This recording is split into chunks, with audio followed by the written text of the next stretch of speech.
Good morning. We go straight to breaking news this morning, and Anthony Albanese has faced off with Donald Trump in what could be the most important meeting of his prime ministership so far. The pair finally together at the White House for high-stakes sit-down talks almost a year in the making.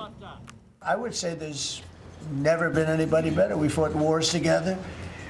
We never had any doubts, and it's a great honor to have you as my friend. It's a great honor to have you in the United States of America.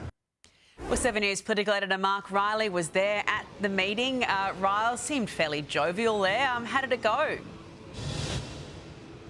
Yeah, very well, Eddie. A long time in the making, this meeting, but I don't think it could have gone better for Anthony Albanese. Donald Trump was very complimentary of him and Australia. He said he loved Australia, loved Australians, talked about coming and on a visit perhaps next year.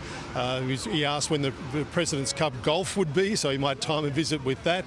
But there was a lot of business being done as well. Anthony Albanese complimented the President on his work in securing a peace deal in the Middle East, but also there was an agreement, a significant agreement on critical minerals, Australian critical minerals being produced and also being manufactured in Australia and then sent to the US, about an $8 billion deal there. A public commitment from the President, the first time, to AUKUS, and not only that, he said that he could deliver the submarines, the nuclear-powered submarines to Australia, faster than was planned under the Biden administration.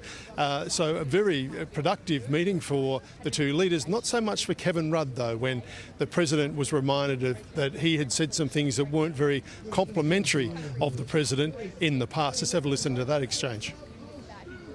I don't know anything about him. I mean, if he said bad, then maybe he'll like to apologize. I really don't know. Did an ambassador say something bad about him? Don't tell me. I don't. Where is he? Is he still working for you? Yeah. You said bad? Before I took this position, Mr. President. I don't like you either. I don't, and I probably never will. Go ahead.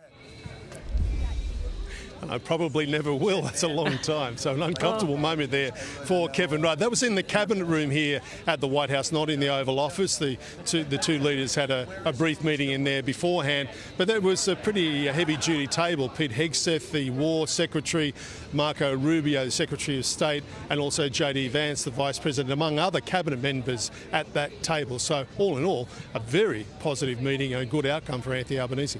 Ross, what will that mean for Kevin Rudd's future in the US?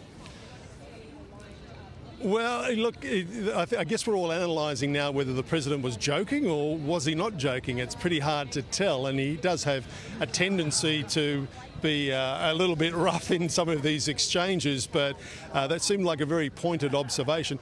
Mind you, though, Eddie, when he was first asked about Kevin Rudd, the President did say, I don't know him, I don't know who he is. And then he was pinged by the Prime Minister, he's sitting over there, which I don't think Kevin Rudd would have been very thankful for. But I think that with this President, it's all water off a duck's back. And Kevin Rudd's not the only person who's said some pretty nasty things about him in the past. And there are some of them now working in the White House. So I guess it'll take time to wash over, but it probably will. Yeah, plenty of analysis to come, I'm sure, in the Canberra Press Gallery and there in Washington. We'll speak to you soon on Sunrise. Thank you, Riles.